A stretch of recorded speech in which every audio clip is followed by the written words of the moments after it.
Welcome back. In this video, we're going to solve a conversation problem that may exist in text messages. What conversation problem, you say? Well, when you're dealing with emails, you can create email threads, or sometimes you have conversation identifiers, so you could group things together and know where the conversations are. With text messages, you may or may not have that.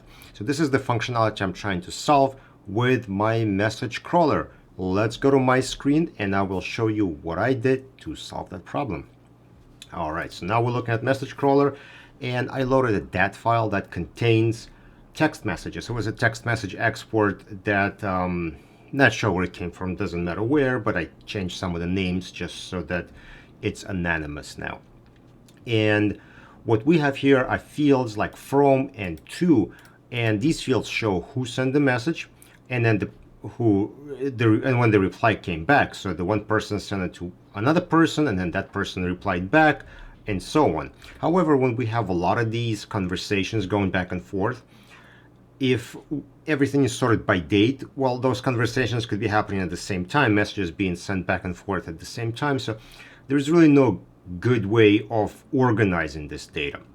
Sometimes you do get fields that are helpful, like a remote party. Sometimes you get group names. So if it was in some kind of chat group, so you'll have that, so you can group it that way and by date. But sometimes you just basically get a dump of text messages where you just see from and to. And what I did is I created a tool called Generate Conversations, which is built into Message Crawler. So I'm going to click on that, and I'm going to go and I'm going to get a prompt saying, okay, what fields to use to generate this conversation? And I'm going to pick from and to, and I'm going to click Generate Conversation. So you'll see why I'm doing it this way. So now we have a field called Conversation, and if we let it expand a little bit, we'll see for every unique combination of from and to, we have a same conversation identifier. Let's scroll back up. And so here we have a different identifier because we did not have communication between this new person and person name, and same thing for the one above. But then all these, they are a separate conversation.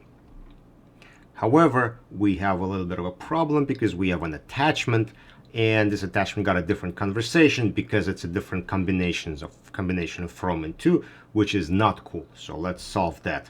So we're going to go back to Generate Conversation, select from to, and now we are going to say if this field, which is record type, has a value of attachment, we are going to apply value from parent.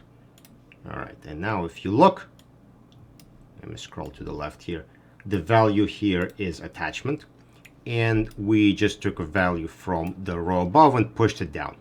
So now we have a generated conversation that we can use to group our messages together. But let's take it a step further.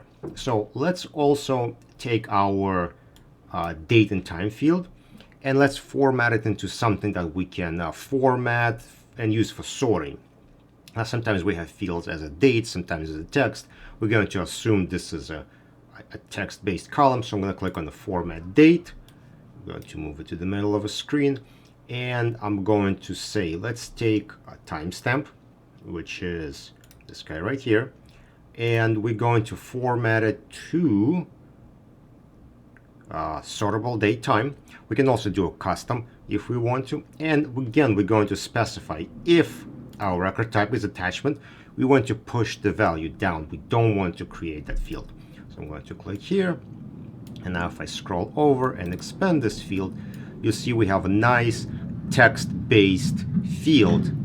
There's a motorcycle outside. What are you gonna do? So it's got year, month, day, hour, minute, second, and it's all zero filled in military format. So now we can safely sort by this field without worrying about what kind of field type that is. And with that in mind, let's sort. I'm going to go to the sort menu, and it's going to pop off the screen. And what I think we can do here is we're going to sort by generate conversation, then by generated date, and finally by our original ID, which is the leftmost column. So now we were able to organize our data, so that's the ID column. So now we were able to organize our data by conversation. So all the conversations stay together, and they are sorted by date within a conversation. So that's pretty cool, right?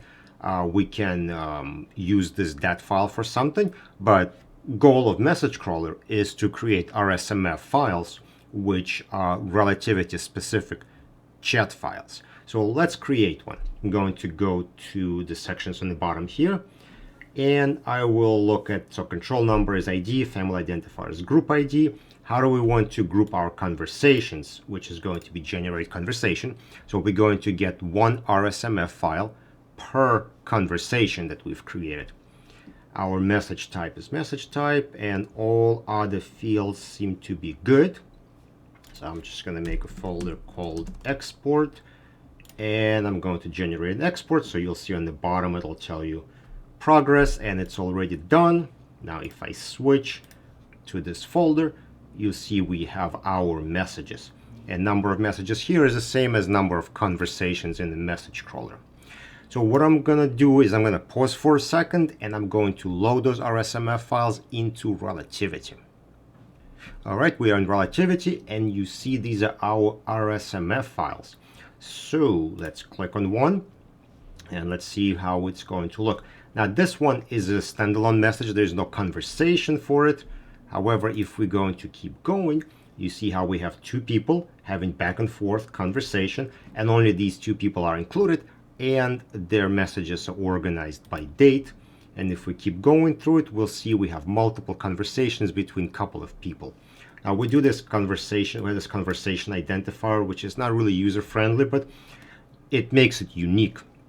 And the reason why I chose to go with this is now we can take this conversation identifier and use it in different ways. So let's say you don't want to use RSMF file format. So you can export this back out to a dat file. You can load it to relativity. And within relativity, you can make a relational field called conversation, and you can load that into a conversation. So this way, whenever you run a search, search comes back with the results. Just like you bring families, you can bring back your entire conversation, or you can create a cool view so that all the conversations are kind of together. So there are lots of things you can do. You can load it as a dat file to relativity, or use it as RSMF file format. Both options are perfectly fine. One thing to note, this is a beta version of the software. In fact, it's pre-beta version of a software. I'm just so excited about it that as soon as I built it, I want to show it to you guys. And anyway, by the time you see this video, there's going to be a better version out. So if you're an existing user of Message Crawler, you can ask me and I'll give you an updated version. As long as you have a license, you don't have to pay for updates ever. You buy yearly license. If you current license holder, you just keep getting new versions. And if you do specifically want beta version, you do have to ask me and I'll send it to you. Obviously, it's less tested and so on.